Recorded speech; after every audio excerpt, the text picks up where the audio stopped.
Hello बच्चों, आज से टेस्ट सीरीज आप लोगों की भी बच्चों शुरू हो गई है। जो डेली टेस्ट सीरीज की आप लोग डिमांड कर रहे थे बच्चा लोग, आज से आप लोग की भी टेस्ट सीरीज शुरू हो गई। तो बच्चों आप लोग भी बड़ा अच्छा कर रहे हैं, मेहनत कर रहे हैं। जो भी हमारे फ्रेशर टारगेट बैच के बच्चे हैं बहुत अच्छा कर रहे हैं। आपस में कंपटीशन क्रिएट किए हुए हो, इस कंपटीशन को और बढ़ाओ और जबरदस्त करो। आपस में कंपटीशन रखो, एक दिन जीत निश्चित होगी। तो उस कंपटीशन से इतना मतलब हेल्दी, जिसको कहा जाता है हेल्दी कंपटीशन, कोई जलन भाव वाला कंपटीशन ना हो। तो टेस्ट सीरीज आप लोग की भी डेली टेस्ट सीरीज आज से शुभारंभ हो गया। जो वीक में बेटा अभी 3 दिन हो रहा है, जो बाद में चल के 6 दिन हो जाएगा। ठीक है, तो 3 दिन अभी हम लोग अल्टरनेट 1-1 घंटे का पेपर दे रहे हैं और संडे को हम लोग उसका फुल दे रहे हैं कि नहीं। ठीक है, जो संडे को फुल होने वाला है वही अल्टरनेट 3 दिन में होने वाला। 1 घंटे का फिजिक्स, 1 घंटे का केमिस्ट्री, 1 घंटे का बायोलॉजी। तो आज आपका फिजिक्स शुरू हो गया। तो बच्चों आपने बढ़ चढ़ के इसमें हिस्सा भी लिया। अभी जोश कम न होने देना। अभी नहीं कि कल क्या किसी शादी में जाना, किस फंक्शन में जाना। ठीक है, जाना टेस्ट दे के जाना, टेस्ट दिया करो। टेस्ट में थोड़ा नंबर कमाए, थोड़ा क्या दम कमाए तो भी घबराना नहीं है। टेस्ट कंटिन्यू रखना है, टेस्ट ब्रेक नहीं करना है। हाँ, टेस्ट से एक दिन में नहीं सफलता मिलती है, लेकिन धीरे धीरे आप सफलता की ओर अग्रसर होते हैं। तो इसीलिए परीक्षा कोई भी होती है तुरंत रिजल्ट नहीं देती, तुरंत परिणाम नहीं देती है। जैसे ये एकदम होम्योपैथ की दवा की तरह काम करता है। ठीक है, तुरंत रिजल्ट नहीं देगा, धीरे धीरे। ये LIC की तरह काम देता है, तुरंत पैसा नहीं देगा। हाँ, 10 साल 20 साल बाद देता। तो उसी तरह से ये धीरे धीरे काम करता है बेटा। टेस्ट धीरे धीरे आपको लगेगा, जो शुरुआत में नंबर कमाएगा तो हो सकता है आपको फ्रस्ट्रेशन हो जाए, चिड़चिड़ नहीं, एकदम नहीं, कूल। हाँ, टेस्ट देते रहिए। 10 नंबर आ रहा है, -10 नंबर आया तो भी देते रहिए। 10, 15, 20, 30 दीजिए। देखिए धीरे धीरे आप में सुधार आ जाएगा। खुद आप कहेंगे कि सर अब हम सुधर रहे हैं। लेकिन जब मैदान छोड़ के भाग जाएंगे तो इसका मतलब क्या हो जाएगा, उसका फायदा कोई दूसरा उठाएगा। तो बच्चों संजीवनी टेस्ट सीरीज और नीट 2024 एक जोश के साथ शुरू हो चुकी है। सभी लोग इसको ज्वाइन करें। According to new revised NCERT syllabus, नया जो NCERT का सिलेबस है उसके अकॉर्डिंग है। हाँ, 1-2 क्वेश्चन थोड़े से मान लीजिए अभी मिल रहे हैं। 1-2 टेस्टों के बाद हम सारी चीजें परफेक्ट हो जाएंगे। हम लोग भी अभी सीख रहे हैं। ठीक है, तो नए सिलेबस को अडॉप्ट कर रहे हैं। धीरे धीरे हम लोग 1, 2, 4, 5 टेस्ट तक ऐसी दिक्कतें होंगी, उसके बाद हम लोग एकदम परफेक्ट हो जाएंगे और परफेक्ट टेस्ट सीरीज आपकी होगी। आउट ऑफ NCERT और आउट ऑफ सिलेबस से कुछ नहीं आएगा। अभी 1-2% चीजें आपको मिल रही हैं। तो टॉपिक चलते हैं बच्चा लोग। क्या है आज का टॉपिक? देखिए फिजिक्स का 101 1A कोड है, बुकलेट कोड 30/11/2023 थर्सडे। टॉपिक क्या था बेटा? System of particle and rotational motion. System of particle and rotational motion बच्चा लोग। तो यस DTS आज का माइनर टेस्ट था, मेजर टेस्ट नहीं है, याद रहे माइनर टेस्ट है। चलते हैं, शुरुआत करते हैं पहले क्वेश्चन की तरफ। आइए, पहला क्वेश्चन बड़ा प्यारा क्वेश्चन, सेंटर ऑफ मास का question. 4 particles are in XY plane, इतना इतना इतना, सेंटर ऑफ मास लोकेटेड। तो ये क्वेश्चन तो भैया आप एकदम तुरंत कर लेंगे। इसमें तो हमें नहीं लगता कोई दिक्कत होगी किसी को। ठीक है, कहीं किसी को प्रॉब्लम नहीं आई होगी इसमें। तो इस क्वेश्चन में तो कहीं दिक्कत नहीं होगी। XCM इक्वल टू आप लोग क्या कर लेंगे? M1 x1 प्लस क्या M2 x2 upon M1 plus M2। सब जोड़ते जाइए, सबको जोड़ते जाना है, सबको जोड़ते जाना। सबको जोड़ते जाओगे तो यहाँ पे सारी चीजें आप क्या है, हाँ कर लेंगे। जितनी भी चीजें होंगी उसको आप वहां पे कर लेंगे। ठीक है ना, तो सारी चीजों को आप उसमें कर लेंगे। थोड़ा सा 1 मिनट बस। ठीक है, 1 मिनट। ठीक है, सारी चीजों को इसमें आप कर लेंगे। XCM इक्वल टू हमने क्या कहा था, क्या करना बच्चा लोग? M1 x1 plus M2 x2, ध्यान दो, और प्लस M3 x3 अपॉन क्या, 4 मास है ना, 4 मास है, प्लस M4 x4। देखो x कोऑर्डिनेट y कोऑर्डिनेट दोनों हैं, अपॉन सारे मास को ऐड कर दो। सारे मास को क्या कर देना, ऐड कर देना। तो जब इस तरह से XY प्लेन में XCM और YCM भी आपको निकालना पड़ेगा। ठीक है, क्या निकालना पड़ेगा? YCM। तो जब दोनों निकालेंगे इस तरह से, नीचे सारे मास को जोड़ भी दीजिएगा। तो जब निकालेंगे तो आपका कौन सा ऑप्शन आएगा बेटा? इसमें सेकंड वाला ऑप्शन आएगा। क्या आएगा? मिलाते रहिए, सेकंड वाला ऑप्शन आएगा। फिर चलते हैं बेटा दूसरे क्वेश्चन पे चलते हैं। क्या कर रहा है? बड़ा प्यारा क्वेश्चन है। ठीक है, दूसरा क्वेश्चन कर रहा है। ठीक है, सेकंड वाला क्वेश्चन। हाँ देखिए, सेकंड वाला क्वेश्चन कर रहा है। एक गन फायर से बुलेट, देखिएगा, एक गन फायर से bullet of mass 50 gram with velocity of 30 meter per second. Because of this gun pushed back with a velocity 1 meter per second. The mass of gun is, मतलब आपसे कहा जा रहा है कि भैया गन, तो आप जानते हैं कि गन का जो रिक्वायरिंग ऑफ गन आपने सुना होगा वह क्या होता है, कंजर्वेशन ऑफ मोमेंटम होता है। जैसे किसी बंदूक से हम क्या है, अगर फायर कर रहे हैं तो जितना मोमेंटम से गोली बाहर जाती है उतना ही मोमेंटम से बंदूक पीछे आती है। तो इसका मतलब यहां कंजर्वेशन ऑफ मोमेंटम यानी इनिशियल मोमेंटम इक्वल टू क्या करना पड़ेगा, फाइनल मोमेंटम। क्यों बच्चा लोग, तो गन फायर से बुलेट ऑफ मास 50 ग्राम, तो यहां पे क्या हो जाएगा, ये देखो बुलेट का मास, बुलेट की velocity equal to minus gun का मास और गन की वेलोसिटी। क्या पूछा गया है, मास ऑफ गन। इसका मतलब मास ऑफ गन कितना हो जाएगा, माइनस। अब चूंकि माइनस साइन नहीं है, माइनस साइन बस ये बता रहा है बच्चा लोग कि बुलेट क्या है, पीछे जा रही है, गन पीछे जा रही है। अब इस फार्मूले में आप रख दीजिएगा तो निकल जाएगा। तो इसका कौन सा है, 1.5 kg। ठीक है ना। फिर आ जाओ तीसरे क्वेश्चन की तरफ बढ़ते हैं, कि क्वेश्चन की तरफ खटाखट बढ़ो। ठीक है, खटाखट बढ़ते रहो। Bullet of 0.03 kg। आप कहेंगे अरे सर ये तो बुलेट वाले ही सारे क्वेश्चन हैं। अरे बड़े इंपॉर्टेंट होते हैं बुलेट वाले क्वेश्चन, ठीक है ना, बहुत इंपॉर्टेंट होते हैं। 0.03 kg mass each hit a plate of rate 200 bullet per second with a velocity of 50 metre per second and reflect back with velocity 30 metre per second. तो देखो हिट कर रहा है किससे, ये देखिए 50 मीटर पर सेकेंड से, और जब वापस आ रहा है बच्चा लोग तो ये किससे आ रहा है, -30 मीटर पर सेकेंड से आ रहा है। किससे आ रहा है, -30 मीटर पर सेकेंड से। देखिए हिट कर रहा है 50 मीटर पर सेकेंड से और जब वापस आ रहा है 30 metre. The average force acting on the plate, average force कितना हो जाएगा, ये देखिए एवरेज फोर्स क्या हो जाएगा, चेंज ऑफ मोमेंटम या मोमेंटम ट्रांसफर्ड। तो कितना बच्चा मोमेंटम ट्रांसफर्ड होगा, ये देखो एन मास एक ही है, M V plus U. Change of momentum होगा तो ये क्या हो जाएगा, ये बी प्लस यू अपॉन कितना हो जाएगा, टी। ठीक है, 200 bullet per second 50 metre per second से जा रहे हैं। तो देखो बुलेट का मास भी दे दिया, ये देखो एम की वैल्यू दे दिया है, ये एन बाई टी दे दिया है, एन बाई टी दे दिया है, ये वी दे दिया है, ये यू दे दिया है।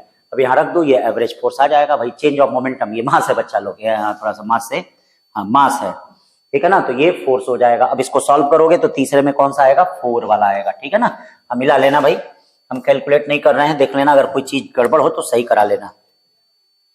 2 bodies with masses m1 and m2 have equal kinetic energy. 2 bodies of masses m1 and m2 have equal kinetic energy. देखना equal kinetic energy, ठीक है, करा उनके मोमेंटम का रेशियो। तो आप जानते हैं काइनेटिक एनर्जी, बोलिए मोमेंटम के रिलेशन में क्या होता है काइनेटिक एनर्जी, p²/2m होता है। बोलो भैया क्या करा है, इक्वल काइनेटिक एनर्जी है, तो इसका मतलब क्या हो जाएगा, p directly proportional to √m। अब जब p directly proportional to √m होगा तो p1/p2 क्या हो जाएगा बच्चा लोग, √m1 × √m2। चलिए भाई फिर चलते हैं, पांचवा क्वेश्चन देखो क्या करा है। पांचवा क्वेश्चन करा, 2 पार्टिकल 1 kg 3 kg है पोजीशन वेक्टर इतना, the centre of mass of position. आज यही क्लास में डिस्कस किया था, क्यों इस टाइप के क्वेश्चन। तो RCM इक्वल टू, सुबह वाली देखिए जो मेडिटेशन क्लास हो रही है उसको जरूर ज्वाइन करिए, ठीक है। वह 1 घंटा अपने रजाई में आप दुबक के सो रहे होंगे, आप हमारे पास, हम उसको 1 घंटे में क्वेश्चन करा रहे हैं, फार्मूला रटा रहे हैं, उसको जरा जरूर करिए क्लास को। तो अब RCM कितना हो रहा है बच्चा लोग, m1 r1 plus m2 r2 upon m1 plus m2। सब कुछ दे दिया होगा, क्यों, ये देखो m1 दे दिया है, ये m2 दे दिया, ये r1 दे दिया, ये r2 दे दिया, सब रख लो। Centre of mass position vector का निकल जाएगा। कौन सा निकलेगा भैया, दूसरा ऑप्शन है, ठीक है ना बच्चा लोग। 6 में देख लीजिए, 6 क्या कर रहा है, consider 2 particle system having masses 2 kg 4 kg। चलो आ जाओ, 2 kg 4 kg आओ, ये देखो ये 2 kg हो गया, 2 kg को थोड़ा छोटा बनाते हैं, यह बड़ा 4 kg को थोड़ा बड़ा बनाते हैं बच्चों, बना दिया। If the first particle is pushed towards the centre of मास, देखो इस टाइप का भी क्वेश्चन आज हुआ था, लेकिन डाटा थोड़ा सा चेंज कर दिया है हमने। डाटा थोड़ा देखो क्लास में सुबह हुआ है, अगर ध्यान दिए होगे तुरंत इस क्वेश्चन को लगाए होगे। मतलब ये मत सोचना बेटा जो हम लोग पढ़ रहे हैं वही नीट के पेपर में आएगा, जो क्लास में पढ़ाया जा रहा है, जो आप टेस्ट में दे रहे हैं, एकदम वही नीट में आएगा। हाँ बस ये है कि हम 100 बात बताएंगे, उसमें से एक बात पूछी जाएगी, एकदम गारंटी है बेटा। इसीलिए टेस्ट को स्ट्रिक्टली फॉलो करिए, क्लास को स्ट्रिक्टली फॉलो करिए, ठीक है, मेडिटेशन क्लास को फॉलो करिए, मतलब वो समझ लीजिए आपका एकदम मेडिटेशन है, आपको ऊर्जावान कर देगा, ऊपर से लेके नीचे तक आपको तरोताजा कर देगा। ठीक है, लगेगा आपको, हो सकता है आलस्य लगे, लेकिन धीरे धीरे 2-4 दिन में आप जब उसकी आदत पड़ जाएगी तो बिना क्वेश्चन के आप रह ही नहीं पाएंगे। अब ये कह रहा है कि इसकी वैल्यू कितनी होगी, तो आपको हमने बताया था किस कंडीशन के लिए क्या होता है, M1 R1 इक्वल टू, आज याद करो आज ही के लेक्चर में R2 होता है। तो ये देखो M1 दिया है, 2 दिया है, 4 दिया है, M2 4 दिया है, ये x निकालना है, x इक्वल टू कितना हो जाएगा, बोलो x इक्वल टू 2 मीटर, देख लो भैया x इक्वल टू 2 मीटर। चलिए अब चलते हैं 7वां क्वेश्चन, बड़ा प्यारा क्वेश्चन है बच्चा लोग। ठीक है, 7वां क्वेश्चन क्या कर रहा है बाबू, the centre of mass of system of 3 particle mass 1 gram 2 gram 3 gram taken as the origin. कह रहा है कि इनका जो सेंटर ऑफ मास है कहां ले लो, ओरिजिन पे ले लो। कहां ले लो, ओरिजिन पे। तो पहले तो इनको बना ले, मान लो पता नहीं कहां है ये, चलो ये एक्स एक्सिस बना लो, है वाई एक्सिस बना लो, पता नहीं इनको कहीं धीरे से इनको कहीं लपेट दो। लपेटने का मतलब समझ रहे हो ना, कहीं बैठा दो। तो ये देखो ये 1 kg के हो गए, ये हो गए, ये हो गए, ये देखो भाई साहब 1 kg, आइए भाई साहब 2 kg, ये पता नहीं 3 kg, कहीं भी हो सकते हैं, हो सकता है 1 kg यहाँ हो, यहाँ हो, यहाँ हो, कहीं भी हो सकता है। तो कह रहा है इनका सेंटर ऑफ मास क्या है, ओरिजिन पे। तो इनका कोऑर्डिनेट मान लो, पहले एक x1 मान लो, एक x2 मान लो, इनका एक x3 मान लो। ठीक है, तो ये बताओ इनका सेंटर ऑफ मास कितना होगा जरा बताना। 1 into x1 plus 2x2 plus 3x3 upon total mass कितना हो जाएगा बाबू, टोटल मास 3 2 5 1 6। ये देखिए हम नहीं कर रहे हैं, क्वेश्चन कर रहा 0। देखिए अरे कहाँ गए रे, ये देखिए कोऑर्डिनेट सिस्टम क्या है, taken as origin coordinate system. अब हम नहीं कर रहे हैं, क्वेश्चन कर रहा है, चलिए 0 ले लीजिए। 6 इधर जाके 0 हो जाएगा, ये देखिए क्या बचेगा, x1 plus 2x2 plus 3x3 equal to क्या हो जाएगा 0। क्यों बच्चा 0 आ गया, आ गया 0।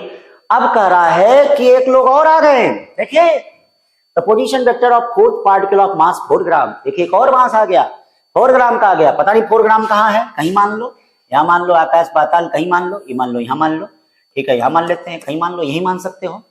तो अब जब आ गया तो कह रहा है कि अब जो सेंटर ऑफ मास हो गया वो देखिए x1 वाले का निकालिए 1 पे आ गया। तो कह रहा है ठीक है 4 पार्टिकल एट पॉइंट 1, मतलब x1 यहाँ पे हो गया, y1 यहाँ पे हो गया, z1। इच कह रहा है कि अल्फा आई कैप प्लस, मतलब इसका जो पोजीशन कोऑर्डिनेट है, तो where alpha is the value of alpha पूछा जा रहा है। तो फिर आ जाइए अब क्या हो जाएगा, जब उसको भी कंसीडर किया जाएगा तो x1 प्लस 2x2 बच्चा लोग 3x3 प्लस बोलो 4x4। साथ में सारी चीज एक एक क्वेश्चन हम लोग को लगाना है, ठीक है, और नीट में अच्छा रैंक लाना है। ठीक है, अब देखिए कितना हो जाएगा 6 4 10 इक्वल टू ये कितना हो जाएगा, इसका क्या है, देखो देखो देखो x1 की वैल्यू 1 हो गई, 1 हमने ले लिया। अब बताइए x1 plus x2 plus 3x3 की वैल्यू कितनी है, यहाँ 0 है, तो 0 plus 4x4 upon 10 equal to क्या हो गया 1, या x4 इक्वल टू क्या हो गया 10/4, 10/4 का मतलब 5 कितना हो गया 2। ये देखिए 5 क्या हो गया 2 आ गया। तो अब यहाँ पे क्या है, यही अल्फा का, ये देखिए अल्फा की वैल्यू हो जाएगी, कितनी हो जाएगी x4 वाला 5/2। द वैल्यू ऑफ अल्फा कितना निकल के आएगा 2 5/2। ठीक है ना, तो कर लेना बच्चा, बड़ा प्यारा क्वेश्चन। 7 के बाद चलते हैं 8। ठीक है, और फिर मशीन गन आ गया, ये देखो ये बंदूक था, मशीन गन आ गया। ये काजी मशीन गन बंदूक की बात हो रही है, तुम लोग डरना मत भैया, हमें भी बड़ा डर लग रहा है। मशीन गन फायर ए बुलेट, बहुत प्यारा क्वेश्चन, नीट में बहुत आता है। ठीक है, हो सकता है इस साल आ ही जाए, चलो कह दे रहे हैं, हो सकता आ ही जाए, पता नहीं क्या होगा। Machine gun fire A bullet of mass 40 gram with velocity इतना, the man hold it can exert a maximum force इतना, how many bullets can be fired। तो आप जानते हैं कि भैया जो बुलेट दनादन जब निकलेगी तो भैया उसमें न्यूटन्स लॉ फॉलो होगा, यानी न्यूटन का सेकंड लॉ क्या होगा, फोर्स। एक बुलेट के लिए क्या होगा भैया, एक बुलेट के लिए F एक्सटर्नल इक्वल टू क्या होगा mv/t होगा, क्या होगा mv/t होगा। और याद रखिए n के लिए कितना हो जाएगा n, तो आपको क्या निकालना है n/t। फोर्स एक्सटर्नल फोर्स कितना है 144, m कितना है 40 × 10⁻³ वेलोसिटी कितना है 1200। सॉल्व कर देना, सॉल्व करोगे, कट्टम कुट्टम करोगे, कुछ आएगा आंसर कितना 3 आएगा, कितना आएगा 3 को टिक कर देना। चलिए भाई 8 के बाद चलते हैं 9 आ जाओ। 2 particle each of mass m travelling with क्या भैया, velocity u1 and u2 collides. कैसे कोलाइड्स कर रहे हैं, परफेक्टली इनइलास्टिकली।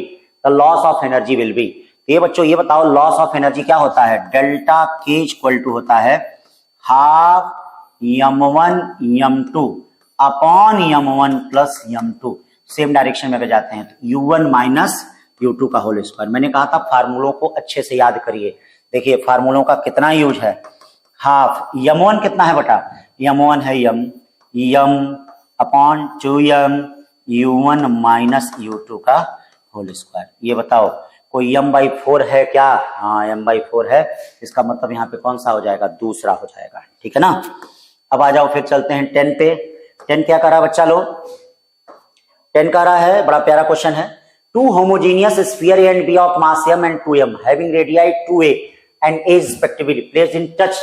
देखिए एक है होमोजीनियस, इसका मास m है, इसका में मास 2m है, इसका रेडियस कितना है 2a, इसका रेडियस a, ठीक है। Place in touch the centre of mass from the first sphere is, first sphere से आपको सेंटर ऑफ मास बताना है, क्या बताना है, फर्स्ट स्फीयर। देखिए फर्स्ट स्फीयर के सेंटर से आपको क्या बताना है, सेंटर ऑफ मास बताना है। तो भाई फिर उसके लिए वही काम करो, फिर क्या करोगे, cm इक्वल टू इसका सेंटर ऑफ मास का कोऑर्डिनेट निकाल लो, इसका कोऑर्डिनेट निकाल लो, अब फिर m1 x1 अब plus m2 x2 upon m1 plus m2 कर दो, दौड़ के चला आएगा, कितना आ जाएगा 2a आ जाएगा, क्या आ जाएगा, हाँ 2a आ जाएगा, ठीक है। 10 के बाद 11 क्या करा बच्चा लोग, फोर्स टाइम ग्राफ दिया है, लीनियर मोमेंटम पूछ रहा है, तो आपको पता होगा फोर्स टाइम ग्राफ का एरिया निकालने पर लीनियर मोमेंटम निकलता है, इंपल्स फोर्स टाइम। तो जब एरिया इसका निकालोगे, इसका एरिया निकालोगे, तो ये बताओ इसका एरिया कितना है, 2 2 माइनस 4 नीचे की तरफ है, इसका एरिया कितना, 6 में से 2 जाए कितना जाएगा 4 यानी 4, इसका एरिया कितना हो जाएगा, ये देखिए 1 है और ये कितना है 1 है और ये 1 है, यहाँ पे 1 होगा तो 1 1 माइनस 1 हो गया, ठीक है। इसका एरिया कितना हो जाएगा, देखो इसका एरिया भी 1 हो जाएगा, तो ये इससे कट गया, ये इससे कट गया, जोड़ोगे तो आंसर कितना आएगा 0 आएगा, कितना आएगा 0 आएगा। सब छोटे छोटे आसान जो नीट वाले क्वेश्चन है वही बच्चा है। A body of mass m1 collide head on with another stationary body of mass m2 elastically, the initial velocity of mass m1 is u which becomes इतना after the collision the value of m1 by m2। तो मैंने कहा था भैया elastic collision में formula याद रखना, तो कोलिजन के बाद बताओ v1 क्या होता है, बोलो v1 equal to m1 minus m2 u1 upon m1 plus m2 plus 2 m2 u2 upon क्या होता है m1 प्लस m2। तो बेटा सेकेंड बॉल क्या है, रेस्ट पे है बच्चा, बोलो सेकेंड बॉल क्या है, रेस्ट पे। देखिए सेकेंड बॉल क्या है, रेस्ट पे है, ये सेकेंड वाली बॉल रेस्ट पे है। अब आपको क्या करना है, ये देखिए विच बिकम्स m1 इज ये v1 दे दिया है, ये v1 दे दिया है, u1 कितना दिया है u। अब इस फार्मूले में रखेंगे, सॉल्व करेंगे तो m1 बाई m2 का रेशियो निकल जाएगा और m1 बाई m2 का जो रेशियो आएगा 1:2 आएगा। सारे फार्मूले बता रहे हैं, उसी पे रखते जाइए। फिर क्या कर रहा है, ball strike against the floor and returns with double the velocity, in which type of collision is possible, it is not possible, कोई कोलिजन इम्पॉसिबल बेटा। Perfectly elastic, inelastic, perfectly inelastic, मतलब इसका मतलब इसमें एनर्जी का लॉस हो रहा है, ये देखिए, ठीक है। पहली बात तो ये हो ही नहीं सकता है, जैसे मान लीजिए हम किसी, ये फेंकने वाला नहीं है, जब कुछ नहीं कहा रहता तो इसका मतलब रिलीज वाला केस होता है। अब जैसे दो तरीके से तुम्हारे दिमाग में हो सकता है कि हम इसे खूब तेजी से फेंके तो टकराने के बाद डबल वेलोसिटी इससे आएगी, लेकिन ऐसा तो कुछ कहा नहीं है। क्या कहा है, a ball strike against the floor, इसका मतलब उसको आराम से हम छोड़ रहे हैं। ये बताओ आराम से अगर हम छोड़ रहे हैं तो भैया अगर क्वेश्चन में ये कहता कि टकराने के बाद हमारे हाथ में आ गया तो हम इलास्टिक कोलिजन कह दिए होते, लेकिन ये बताया कह रहा डबल वेलोसिटी से जा रहा है, इसका मतलब ये परफेक्टली क्या है, मतलब किसी टाइप का कोलिजन नहीं है, पता नहीं क्या है, ऐसा हो ही नहीं सकता है, इसीलिए समझ लो हो ही नहीं सकता है। ये देखो बड़ा इंपॉर्टेंट क्वेश्चन, सेंटर ऑफ मास, ठीक है, बहुत रटा रहे हैं तुम लोग को, कहां से हो रहा है, तो इसका क्या है दूसरा, इसका दूसरा है। फिर ये देखिए क्या कर रहा है 15वां क्वेश्चन, 15 क्वेश्चन क्या कहा जा रहा है, one sphere collide with another sphere of same mass at rest inelastically, if the value of coefficient of restitution इतना, the ratio of their speed after collision will be। तो हमने क्या बताया था, देखिए सेकंड बॉडी रेस्ट पे है, तो सेकंड बॉडी जब रेस्ट पे होती है और दोनों का मास क्या है, ठीक है, समान है, तो हमने आपसे कहा था कि कोलिजन के बाद जो वेलोसिटी होगी वह क्या होगी 1 माइनस ई अपॉन 1 प्लस क्या होगी ई, याद करिए हमने बताया था। ये फार्मूला कॉपी में लिखवाया भी है। कोलिजन के बाद जो वेलोसिटी होगी v1 by v2 equal to 1 minus e upon 1 plus कितना होगा, e होगा। सेकंड बॉडी रेस्ट पे है, सेकंड बॉडी रेस्ट पे है। तो अब यहाँ 1 में से 1/2 और 1 प्लस 1/2 3/2, इसका मतलब क्या आंसर हो जाएगा, 1/2 कट गया, 1:3। कोई है 1:3? हाँ एकदम है, 1:3 दिख रहा है। ये देखिए ये दिख रहा है, ठीक है। फिर देख लीजिए भैया 16 एक्सप्लोजन ऑल क्या है, रिक्वायर्ड वेलोसिटी। 16 क्या कर रहा है, a bomb of 50 kg fired from the cannon with the velocity इतना, the mass of cannon is 10³ kg, then it's required velocity. फिर वही चीज है बेटा बुलेट वाला, यानी क्या होगा इसमें, मोमेंटम कंजर्व होगा। बोलो मोमेंटम कंजर्व होगा तो क्या हो जाएगा, मोमेंटम कंजर्व होगा तो m1 v1 equal to minus m2 v2। यहाँ माइनस वाला देखो, यहाँ माइनस दिया है तो एकदम सावधान रहना, आंसर जो आएगा वो किसमें आएगा, माइनस में। तो यहाँ v2 की वैल्यू कितनी हो जाएगी m1 v1 अपॉन m2, टिक कर देना, दूसरा वाला सही होगा। 16 के बाद 17 पे चलते हैं। The average force that is necessary to stop a hammer of 25 newton second, momentum is इतना, इस एवरेज फोर्स पूछ रहा है, ठीक है। तो एवरेज फोर्स पूछ रहा है तो इसका मतलब कि average force that necessary to stop a hammer with 25 newton second momentum is, तो आप जानते हैं कि एवरेज फोर्स क्या होता है, F equal to delta P by कितना, डेल्टा T। देखिए सब कुछ दे दिया गया है, सारी चीज दे दी गई है, ठीक है। टाइम भी दे दिया गया है, डेल्टा P भी दे दिया गया, आप यहां से निकाल लीजिए, ठीक है। फिर देखिए 18 question, 2 particle A and B which are initially at rest move towards each other under the mutual force of attraction। तो देखो आज क्लास में ही डिस्कस हुआ है, ठीक है। हमने ये कहा था कि अगर मान लीजिए दो बॉडी ये देखो रेस्ट से चल रही हैं, u1 इक्वल टू 0 और ये एक बॉडी है ये देखिएगा u2 इक्वल टू 0 से चल रहा है, ये दोनों एक दूसरे की तरफ आ रही हैं बेटा म्यूचुअल इंटरनल अट्रैक्शन फोर्स से। ये बताओ इस पूरे सिस्टम पे एक्सटर्नल फोर्स 0 है, तो जब एक्सटर्नल फोर्स 0 है तो velocity of centre of mass constant होता है, तो जितना पहले होगा उतना ही बाद में होगा। तो पहले देख लें कितना है, बाद में भले कितना वेलोसिटी हो जाए उस पर कोई फर्क नहीं पड़ेगा। तो देख लेते हैं पहले कितना है, तो VCM इक्वल टू क्या होगा, m इंटू 0 अब प्लस कितना हो गया, m इंटू 0 अपॉन 2m, यानी यहाँ क्या गया, मान लीजिए माइनस करते हैं तो ये आ गया 0। इसका मतलब यहाँ क्या होगा, बाद में भी 0 होगा, इसका कोई फर्क नहीं पड़ने वाला है। क्यों, क्योंकि सिस्टम पे एक्सटर्नल फोर्स क्या है, 0। फिर 18 के बाद चलते हैं 19, बेटा क्या कह रहा है, A body of mass m1 moving with the velocity v, it's collide with the another stationary body of mass m2, they get embedded at the point of collision, the velocity of center of mass of system। फिर यहां भी क्या है बताइए, इस condition में external force system पे क्या है भाई, एक्सटर्नल फोर्स सिस्टम पे यहां पे भी क्या है, 0 है, तो वेलोसिटी ऑफ सेंटर ऑफ मास क्या रहेगा, रिमेन सेम रहेगा, यानी तीसरा ऑप्शन यहां है, ठीक है ना। फिर वही चीज 20 चलते हैं बेटा, 20 बड़ा प्यारा, 20 में करा pair of force equal magnitude but acting in the opposite direction. मैंने क्या बताया था, कपल में क्या होता है, ये देखो यहां फोर्स लगता है, ठीक है। कपल केवल रोटेशनल मोशन काज करता है, तो ये देखो ये हो गया couple. Rate of change of angular momentum, rate of tau equal to क्या होता है, dl by dt। बी का पहला हो गया, the distance from the rotation axis where the mass of object could be assumed to concentrate with the alternating moment of inertia about the axis। तो इसका मतलब ये किस में हो गया, ये आपका हो गया किसकी परिभाषा हो गई है, देखिए ये radius of gyration. The measure of property of virtue of which body revolving of axis oppose any change in rotational motion, ठीक है, मोमेंट ऑफ इनर्शिया। तो इसका मतलब यहां कौन सही हो गया, ये आपका हो गया 3 वाला सही हो गया, ठीक है ना, मिला लेना। अब देखिए ये क्या करा भैया, बड़ा अच्छा question, what is the moment of inertia of solid sphere of density rho and radius R about its diameter.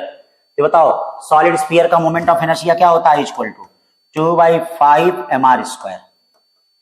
mr²। ये बताइए मास कितना होता है, 2/5, मास क्या होता है, वॉल्यूम 4/3 पाई r³ रो r का स्क्वायर। ये बताइए क्या होगा, ये क्या हो जाएगा 8/15। चलिए 8/15 है कोई, 8/15, पाई की भी वैल्यू रख दिया है, बहुत बदमाश है। 22/7 r पे 5 रो। अब 22 और 8 का मल्टीप्लाई कर लेना, नीचे 105 आएगा, तो कौन सा आंसर आएगा, 21 का 3 आएगा, 21 का 3, ठीक है। अब देखिए फिर ये क्या कर रहा है, छोटा छोटा question, rotative motion, linear velocity of all particle of the body are. तो लीनियर वेलोसिटी सारे पार्टिकल का डिफरेंट होता है, क्यों? लीनियर वेलोसिटी सारे पार्टिकल का डिफरेंट क्यों होता है? अरे पोजीशन डिफरेंट, इसीलिए भी डिफरेंट, ठीक है, इसीलिए v equal to R omega. 22 के बाद देखो 23 क्या कर रहा है, एफ दिया है और ये तो निकाल ही लोगे भाई, torque about the origin, tau equal to क्या करोगे, क्रॉस प्रोडक्ट तो तुमको लेने आता ही होगा, क्यों बच्चा लोग? तो 23 का कौन सा क्रॉस प्रोडक्ट लेके किए हो? हाँ बहुत सही, ए वाला सही है, 1 सही है, आर क्रॉस एफ। फिर चलो भाई 23 के बाद 24 पे चलते हैं। Moment of inertia of thin uniform rod of length L and mass M about an axis passing through a point distance 1/3 from one ends and perpendicular to the rod. इसका मतलब मोमेंट ऑफ इनर्शिया, ये देखो rod का पहले ICM के through moment of inertia लिख लो, ICM क्या हो जाएगा, ml²/12। अब कहां निकालना, ध्यान देना, ठीक है, passing through a point at distance 1/3 from one of its end and perpendicular to node.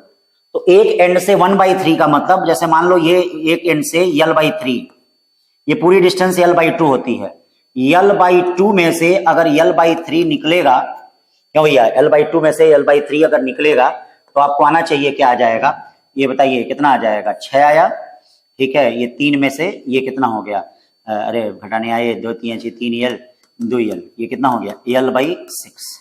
इसका मतलब आपको मोमेंट ऑफ इनर्शिया ओरिजिन से कितने डिस्टेंस पे फाइंड करनी है भाई, अरे l/6 पे फाइंड करनी है, कितने पे फाइंड करनी है, l/6 पे। तो अब क्या लगाएंगे, theorem of parallel axis. Theorem of parallel axis क्या होगा भाई, ICM प्लस m, अरे l/6 का होल स्क्वायर, ठीक है ना भाई, सही बोल रहे हैं ना, एकदम बोल रहे हैं। तो अब क्या हो जाएगा, ये ml²/12, ये क्या होगा, ml²/36, 3 से यहां कर दोगे, 3 और 1 कितना हो जाएगा, 4 ml²/36 या ml²/9, ठीक है, ml²/9। 24 के बाद 25 देखिए, 25 क्या कर रहा है, 25 कर रहा है कि एक रेक्टेंगुलर लैमिना है, the moment of inertia of lamina is the minimum along the axis passing through. तो याद रखना, moment of inertia rotation axis से जो आउटर एंड जिसका सबसे कम होगा, आउटर एंड बाहरी एंड जिसका सबसे कम होगा, वही याद रखना, उसी के थ्रू मोमेंट ऑफ इनर्शिया सबसे कम होगा। जैसे देखो BC देखो, ये तो 2x, ये नहीं, AB क्या हो रहा है, AB में भी देखो ज्यादा हो रहा है, HF, हाँ HF से कम हो रहा है, देखिए ये डिस्टेंस कम हो रही है, इसीलिए कौन सा ऑप्शन सही होगा, HF। इजी है, अरे देख लेते हैं, इजी है, HF ही है, HF, क्योंकि ये डिस्टेंस आपका क्या दिया है, ऐसे दिया है ना, तो HF दिया है, तो HF होगा इसमें, ठीक है ना, देख लेना। फिर क्या करा भैया, ratio of rotation and translation kinetic energy of solid sphere. ये बताओ रोटेशनल कितना होता है, रोटेशन होता है ½ mv² k²/r², और ट्रांसलेशन कितना होता है, बोलो, ½ mv², ये बताओ k²/r²। ये बताइए सॉलिड स्फीयर के लिए k²/r² कितना होता है, बोलिए सॉलिड स्फीयर के लिए k²/r², निकल जाएगा कि नहीं, अरे भाई सॉलिड स्फीयर के लिए के the ratio of rotational and translation kinetic energy, rotational and, हाँ तो ये क्या होता है 2/5, तो 26 का 3 हो जाएगा। फिर देखो 27 क्या कर रहा है बच्चा लोग, 2 particle of masses 2 kg 4 kg are placed along the x-axis position 1 4 respectively. The moment of inertia of system about an axis passing through center of mass parallel to y-axis. तो देखो भैया 1 मीटर और 4 metre 2 kg and 4 kg placed along a axis at position, देखो 2 kg कहां रखा गया है, 2 kg कहां रखा गया है,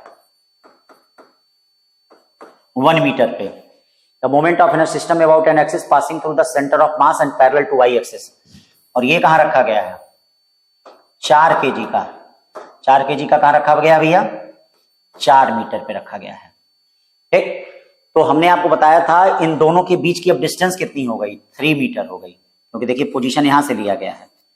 तो कहा जा रहा है कि the system about an axis passing through the centre of mass and parallel to Y axis, Y axis के हाँ पैरेलल है, वाई एक्सिस के कैसे, 2 particle of mass 2 kg and 4 kg are placed along x axis at position x equal to 1 meter, सही है, and x equal to 4 meter respectively। अब आपको moment of inertia इनके सेंटर ऑफ मास के through, तो इसके लिए मैं आपको एक शॉर्टकट फार्मूला भी क्लास में बताया हूं, कि आप इस अरेंजमेंट के लिए रिड्यूस मास निकाल लीजिए। ये देखिए क्लास में याद करिएगा, बताया भी है, नीट में आया भी है, आर स्क्वायर। इसको ध्यान दीजिए और मोमेंट ऑफ इनर्शिया निकल जाएगा। आई इक्वल टू कितना हो गया, 2 × 4, 2 + 4, देखना 4 में से गया 3 का स्क्वायर होगा, तो क्या हो जाएगा 8/6 × 9। अब देखिए 8/6 × 9 का मतलब कितना हो जाएगा भाई, 8/6 × 9 को सॉल्व कर लीजिए। हाँ 3 दूनी 6, 3 3 हो जाएगा, 2 से 4 यानी 12 आएगा, 12 kg मीटर स्क्वायर। 27 का कितना हो जाएगा, 12। क्या उल्टा पुल्टा रहा है क्या भैया, कुछ और आ रहा है क्या, देख लेना, 1 minute. 2 particle of mass, 2 particle of mass 2 kg and 4 kg placed along the x axis, position 1 meter 4 meter, the moment of inertia of system about an axis passing through center of mass parallel to, मतलब इसके centre of मास के through आपको बताना है, किसके बताना है, हाँ सेंटर ऑफ मास के थ्रू। तो देख लेना, सही तो है, 2 kg m1 m2 upon m1 plus m2, 12 kg metre square. अब क्या कर रहा है, 28 क्या कर रहा है बच्चा लोग, बड़ा important question. Thin circular ring है, मास m, रेडियस r दिया है, ध्यान दीजिएगा, थिन सर्कुलर रिंग है, इसका मास m दिया है, रेडियस कितना दिया है, r। ठीक कर रहा है, रिवॉल्व कर रहा है। अब कर रहा है कि 2 ऑब्जेक्ट छोटे छोटे रख दिया जा रहा है, अब एंगुलर वेलोसिटी क्या हो जाएगी, तो भैया I1 ω1 इक्वल टू क्या करोगे, I2 ω2। रिंग है तो कितना हो जाएगा, mr² ओमेगा, I2 कितना हो जाएगा, mr² प्लस कितना 2mr², और ये कितना हो जाएगा ω2। ठीक है, 2 छोटे छोटे मास रखा गया है, यहां से निकाल दो, निकाल दोगे 28 का कौन सा आ जाएगा, 28 का 4, 28 का कौन सा है, हाँ 4, देख लेना भाई। अब आ जाओ 29, 28 है ना, फिर आ जाओ 29 है, solid sphere with velocity centre of mass v and angular velocity omega is gently placed on the rough horizontal surface, the frictional force on the sphere. ठीक है, सॉलिड स्फीयर क्या कर रहा है, centre of mass v and angular velocity omega, angular velocity omega, the frictional force on the sphere must be forward, must be backward, opposite to b, cannot be zero, none of the above। तो solid sphere सबसे पहले बताया नहीं है, with a velocity of center of mass v and angular velocity omega। इसका मतलब वो क्या कर रहा है, placed on the rough horizon, यानी रोल कर रहा है, क्या कर रहा है, रोल कर रहा है, क्या कर रहा है, रोल। तो जब रोल कर रहा है तो frictional force on the sphere, यानी फ्रिक्शनल फोर्स कैसे होगा, अब इसमें मस्ट भी लग दिया गया, तो ये मस्ट वाला वर्ड है, इसी वजह से नहीं होगा, क्योंकि अब जो साइकिल के पहिए वाला आप नहीं जानते हैं, जानते होंगे साइकिल के पहिए वाले में अब क्या होता है उस कंडीशन में, कभी उस पर फ्रिक्शन भैया क्या पीछे वाले पे आगे वाले पे जैसा अप्लाइड फोर्स होता है उसके अनुसार बदलता रहता है, तो इसीलिए मस्ट वर्ड लिखने की वजह से हम इसमें नहीं है, तो इसीलिए नन ऑफ द एबव कर दिया जाए, क्या कर दिया जाए, नन ऑफ द एबव कर दिया जाए। ठीक है, 30 देखिए क्या है, कपल इतना है, then the angular acceleration of the wheel. तो कपल का मतलब यहां पे टॉर्क दे दिया, ये देखिए टॉर्क 10⁵ दिया है, और ये मास कितना दिया है, ये देखिए मास दिया है 10, रेडियस ऑफ गायरेशन k कितना दिया है 50, then the angular acceleration alpha पूछ रहा है। तो अब इससे क्या करेंगे, अल्फा पूछ रहा है, तो अब आप क्या करेंगे, tau equal to I alpha का प्रयोग करेंगे, और आई की वैल्यू यहाँ पे दी गई है, तो आई की वैल्यू यहाँ पे रख लीजिए, रखने से आपका क्या निकल जाएगा, ये देखिए रखने से आपका जो निकल जाएगा उसको क्या करिएगा, टिक कर दीजिएगा। ठीक है, टिक करेंगे तो कितना आ जाएगा इसमें, 30 का कौन सा सही होगा भैया, 30 का 4। सिंपल सिंपल क्वेश्चन है, एक लाइन है। ठीक है, 31 का रहा है, wheel 10 kg, moment of inertia 160, own axis, radius of gyration k equal to root में I/m, तो कौन सा आएगा, दूसरा। ठीक है, दूसरा आ जाएगा। 32 देख लीजिए, which of the following mass and radius are assume has maximum percentage of total kinetic energy. ये बताइए जिसका k²/r² 1 होगा वह सबसे ज्यादा होगा, और किसका k²/r² 1 हो रहा है, रिंग का, इसीलिए इसका ऑप्शन क्या होगा, 3, रिंग। ठीक है, फिर देख लीजिए 33 पे चलते हैं, सिलेंडर इतना है, रेडियस इतना है, moment of inertia about it's net. अब सिलेंडर का मोमेंट ऑफ इनर्शिया क्या है, ठीक है, यहां पे आप क्या लगा लेंगे, सिलेंडर जब कुछ नहीं दिया होता तो उसको सॉलिड सिलेंडर मान के चलते हैं, और सॉलिड सिलेंडर का मोमेंट ऑफ इनर्शिया mr²/2 होगा, तो mr²/2 के हिसाब से देखेंगे तो क्या आ जाएगा 1, 31, 33 का 1। 34 देख लेते हैं भाई क्या कह रहा है, 34 कह रहा है the moment of inertia body about the given axis is 1.2 kg metre square. Initially the body is at rest in order to produce a rotational kinetic energy इतना, एंगुलर एक्सेलरेशन इतना must be applied about the axis of rotation. तो देखिए भैया इसमें energy दे दी गई है आपकी, ठीक है। ये बताइए एनर्जी का फार्मूला क्या होगा, E equal to half I omega square. तो आप यहां से ओमेगा निकाल लीजिए, रूट में 2E/I क्यों निकाल सकते हैं। अभी बताइए जब ओमेगा निकल गया तो अल्फा आप निकाल सकते हैं, कैसे, omega equal to alpha T, sorry T निकाल सकते हैं, T equal to omega by alpha. Omega भी दिया है, अल्फा भी दिया है, यार रख दीजिएगा, रखेंगे तो कौन सा आएगा 34 का 2 आएगा। फिर उसके बाद चलते हैं 35 का रहा है two ring of same mass R and M place such that centre are common point, centre at common point, ठीक है। तो मतलब ये कैसे हैं, सेंटर अगर कॉमन पॉइंट पे तो इसका मतलब रिंग ऐसे है, ये देखो ऐसे, यानी रिंग ऐसे रख दिया गया। तो कह रहा है कि moment of inertia system about an axis through the centre, ये बताओ एक का डायमीटर के थ्रू होगा, ये बताओ रिंग का डायमीटर के थ्रू मोमेंट ऑफ इनर्शिया क्या होता है, हाफ mr स्क्वायर। और एक का क्या होगा, सेंटर ऑफ मास के थ्रू होगा, ये बताओ इसका सेंटर ऑफ मास के थ्रू क्या होता है, बोलो mr स्क्वायर। इसका मतलब टोटल कितना हो जाएगा moment of inertia, I equal to एक रिंग का mr स्क्वायर हो जाएगा और ए इसका डायमीटर के थ्रू हो जाएगा, तो डायमीटर के थ्रू कितना हो जाएगा, हाफ mr स्क्वायर, यानी क्या आएगा 3/2 mr स्क्वायर आएगा। कितना आएगा 3/2, 35 हो गया। 36 देखो 5 particle each of mass 2 kg attach to the rim of a circular disc of radius 0.1 metre and negligible mass, moment of, अच्छा नेग्लिजिबल मास है, ठीक है सिस्टम, तो नेग्लिजिबल मास है तो इसका मतलब I इक्वल टू क्या हो जाएगा 5 छोटा mr स्क्वायर। इसका क्या है नेग्लिजिबल मास है तो इसको इग्नोर कर दो, ठीक है, हटाओ, यही खाली रहेगा। तो 5m और r का मल्टीप्लाई कर दो तो 36 का लगभग कौन सा आएगा 2 वाला। फिर चलते हैं 37 में, देखिए क्या कर रहा है 37 का रहा था angular velocity of body change from 1 revolution पर 9 सेकंड टू 1 रिवॉल्यूशन पर second without applying any torque, the ratio of radius of gyration in 2 case, मतलब आपको रेडियस निकालना है। तो अब यहां वही बात I1 omega 1 equal to I2 omega 2, ठीक है। तो अब आप क्या करिए यहां मोमेंट ऑफ इनर्शिया का रेशियो निकाल दीजिए, ठीक है, वही मोमेंट ऑफ इनर्शिया का रेशियो रेडियस ऑफ गायरेशन के रेशियो के फॉर्म में कन्वर्ट हो जाएगा। तो इसका कौन सा ऑप्शन होगा, दूसरा वाला। फिर देखिए ए फोर्स कपल प्रोड्यूस केवल रोटेशनल मोशन करता है, ठीक है, तीसरा वाला होगा, फोर्स कपल हमेशा रोटेशनल मोशन करता है।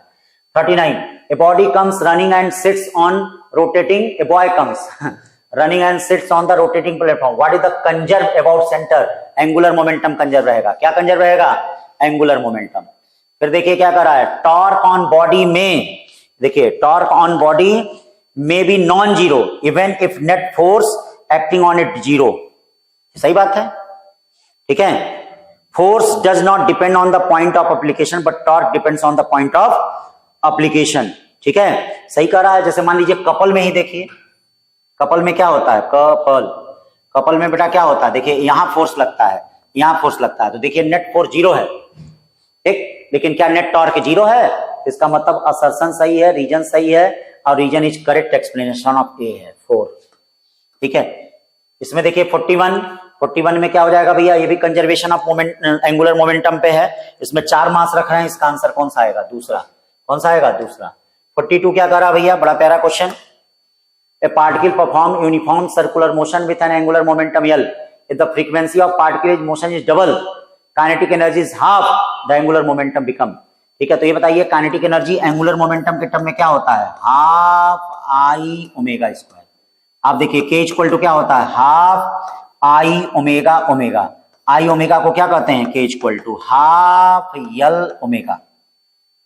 अब कर रहा है frequency of particle motion double, kinetic energy half, ये देखो काइनेटिक एनर्जी हाफ हो गया k/2, ये देखो यल डैश ओमेगा क्या हो गया, अरे भाई कहां है ओमेगा, क्या हुआ है, फ्रीक्वेंसी डबल हुई है।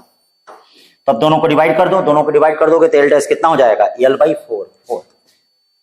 फिर देखो क्या कर लो भैया 43 क्या कर रहा है, व्हील हैज स्पीड इतना, मेट स्लो डाउन रेट इतना, the number of revolution make before coming to rest, ठीक है। तो सबसे पहला काम क्या करिए, इसमें आप देखिए क्या कर रहा है, व्हील हैज स्पीड इतना, एंगुलर एक्सेलरेशन का रेट दिया गया है, the number of revolution it makes, तो सबसे पहला काम आप थीटा निकाल दीजिए। अब देखिए थीटा कैसे निकलेगा ये बताइए। अगर रुक रहा है तो ओमेगा स्क्वायर इक्वल टू क्या होगा, बोलो भाई, 2 अल्फा थीटा होगा।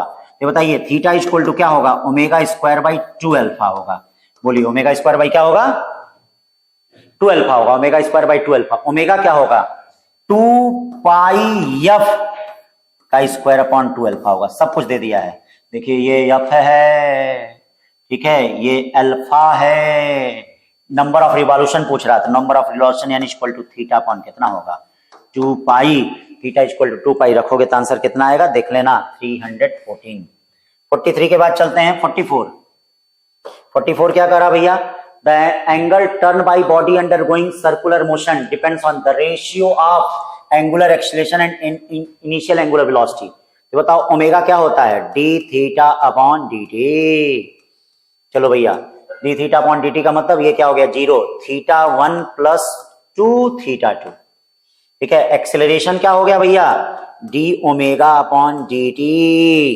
D omega upon D T का मतलब क्या हो गया, ठीक है, यहाँ टी भी तो रहेगा। ये क्या हो गया, 2 थीटा 2, 2 थीटा 2 हो गया। अब इनिशियल एंगुलर वेलोसिटी कहा है, ये बताओ इनिशियल एंगुलर वेलोसिटी में टाइम क्या होगा, 0। केयर करना, देखो इनिशियल एंगुलर वेलोसिटी का रहा, इनिशियल एंगुलर वेलोसिटी में बच्चा लोग टाइम क्या होगा, 0। तो बताओ ओमेगा और अल्फा का रेशियो क्या होगा, थीटा 1 अपॉन 2 थीटा 2। तो थीटा 1 अपॉन 2 थीटा 2 है कोई ऑप्शन, अरे उल्टा हो गया क्या, रेशियो ऑफ एंगुलर एक्सेलरेशन, अच्छा अल्फा अपॉन ओमेगा पूछ रहा है, तो ये होगा 1 वाला। सब केयर करना है सब। 44 के बाद 45 क्या करा है, ठीक है, सिंपल क्वेश्चन। 45 का कौन सा आंसर होगा, 1। 45 का कौन सा है, 1, ठीक है। The particle moves in the x y plane, the angular momentum about the origin has, अब देख लीजिए क्या रखेगा ये, कौन सा कंपोनेंट। अगर एक्स वाई प्लेन में कर रहा है तो एंगुलर मोमेंटम अबाउट, हमेशा आप जानते हैं कि एंगुलर मोमेंटम की दिशा भी आज ही लेक्चर में बताया, आज सुबह ही बताए थे कि बेटा एंगुलर मोमेंटम की दिशा हमेशा प्लेन के परपेंडिकुलर होती है। तो कौन अगर एक्स वाई प्लेन में रोटेट कर रहा है तो एंगुलर मोमेंटम कैसे होगा, जेड एक्सिस में होगा। तो जेड एक्सिस में होगा तो इसका मतलब ये जेड कंपोनेंट। 47 भी बहुत सिंपल क्वेश्चन है, किसका रेडियस क्या, किसका किसका कर रहा है, तो 47 का तीसरा, ये भी सिंपल क्वेश्चन है। 48 क्या कर रहा था, centre of mass of an electron and proton when release, याद करना, आज ही इस तरह का चीज कॉन्सेप्ट डिस्कस किए थे। देखना रिलीज हो रहे हैं, तो रिलीज हो रहे हैं तो कर रहा है फास्टर टुवर्ड्स प्रोटॉन, ना भैया, अगर रिलीज हो रहे हैं तो याद रखना उस पे फोर्स एक्सटर्नल फोर्स 0 है, क्या है, और अगर एक्सटर्नल फोर्स 0 है तो उनका वेलोसिटी ऑफ सेंटर ऑफ मास क्या होगा, ठीक है, कांस्टेंट होगा। कांस्टेंट होगा इसका मतलब पहले अगर 0 है तो बाद में भी 0 होगा, तो इसका मतलब स्टेटमेंट फर्स्ट गलत है। स्टेटमेंट सेकंड क्या करा, proton is heavier than electron, ये तो जानते ही होगे यार, तो कौन सा सही होगा, तीसरा। 48 के बाद 49 देखिए, circular loop of wire, it's rotational kinetic energy half I omega square, half I, हाँ ओमेगा स्क्वायर कर लेना इसको। 49 का कौन सा, तीसरा होगा, ठीक है। 50 क्या करा भैया, एन करा an elliptical disc shown in the figure, ठीक है, elliptical disc shown in the figure, देखना इलेप्टिकल डिस्क है, हाँ केयर करना भैया, कैसी डिस्क है, हाँ इलेप्टिकल डिस्क है। Elliptical disc shown in the figure rotate in turn about x dash, y dash and z dash axis, मतलब ऐसे टर्न कर रही है, passing through the centre of mass of disc, moment of inertia of disc H, हाँ कैसे होगा moment of inertia disc का, किस एक्सिस के थ्रू होगा, y डैश के थ्रू, मतलब मैक्सिमम होगा, क्या होगा, कैसे होगा। तो भैया यहाँ पे आप देख लीजिए ये z एक्सिस है, तो z एक्सिस है, तो आप ये देख रहे हैं कि ये जो डिस्टेंस है इससे क्या होगी, ज्यादा होगी, बताइए भाई, देख लीजिए खुद दे दीजिए, थोड़ा इलिप्टिकल है ना, इलिप्टिकल है तो ये डिस्टेंस ज्यादा होगी। तो ये बताइए मोमेंट ऑफ इनर्शिया किस पे डिपेंड करता है, मास डिस्ट्रीब्यूशन ऑफ मास पे डिपेंड करता है, तो इसका मतलब जेड एक्सिस के थ्रू मोमेंट ऑफ इनर्शिया जो होगा वो मैक्सिमम होगा। बाकी देखो एक्स एक्स, देखो ये पतला है, देखो पेट कितना मोटा है, ठीक है, कम है, ठीक है, तो इसीलिए आपका जो मोमेंट ऑफ इनर्शिया होगा वह किस एक्सिस के थ्रू ज्यादा होगा, मैक्सिमम अबाउट जेड एक्सिस। यही अगर सर्कुलर होता तो कोई बात नहीं करते, ठीक है, तो जेड एक्सिस के थ्रू मोमेंट ऑफ इनर्शिया क्या होगा, हाँ सबसे ज्यादा होगा, ठीक। तो इस तरह से बेटा ये 50 क्वेश्चन आपके क्या हैं, हो गए, कितने क्वेश्चन, 50 क्वेश्चन आपके हो गए, ठीक है। तो हमने इस तरह से आपका क्या है ये सब डिस्कशन कर दिया, सारी चीजें डिस्कस हो गई, तो बेटा अब आप लोग क्या है, कमर कस के तैयार हो जाइए। हाँ, क्योंकि अब आप लोगों को रैंक देना है, बेस्ट रैंक देना है, शहर का अपने, घर का अपने, जिला का अपने, हाँ सब जगह का भैया अब बेस्ट रैंक देना है। क्या देना है? Best rank. तो कमर कस के बेटा तैयार हो जाइए। बाकी संजीवनी टेस्ट सीरीज बेटा स्टार्ट हो गई है। जैसे ये बच्चे पिछले साल बेटा अच्छा किए, अच्छे मेडिकल कॉलेजों में हैं, उसी तरह से आप लोग भी अपने जिले, अपने गांव, अपने घर, अपने जहां भी हो, अपने माता पिता, हम लोग का नाम रोशन करो और बेटा इनकी तरह तुम लोग भी अच्छे मेडिकल कॉलेजों में जाओ। आदित्य की तरह BHU जाओ, शालिनी की तरह KGMU जाओ, एम्स ऋषिकेश जाओ, श्रेया की तरह, अम्बरीश की तरह BRD जाओ, अष्टभुजा की तरह BRD जाओ, सचिन की तरह SN आगरा जाओ, ऐसे तमाम हैं, एम्स दिल्ली जाओ, जिपमर जाओ, और भी अच्छी जगह जाओ। और भी अच्छी शुभकामनाएं बेटा हमारी हैं कि आप अच्छी जगह जाइए। लेकिन ये कब? जब आज मेहनत करेंगे तब। तो बेटा मेहनत का साथ छोड़िए मत। मेहनत का कोई विकल्प नहीं है, उसका कोई विकल्प नहीं होता है। हम लोग भी मेहनत कर रहे हैं, पढ़ा भी रहे हैं, टेस्ट के लिए भी तैयार कर रहे हैं, ठीक है। क्यों? क्योंकि अगर आज मेहनत करेंगे तभी कल आपका रिजल्ट आएगा, और जब तक आपका रिजल्ट नहीं आएगा कोई मतलब नहीं है। इसीलिए बेटा पढ़ते रहो, खूब पढ़ो, खूब मेहनत करो, ठीक है बेटा। तो आज के लिए बस, थैंक यू।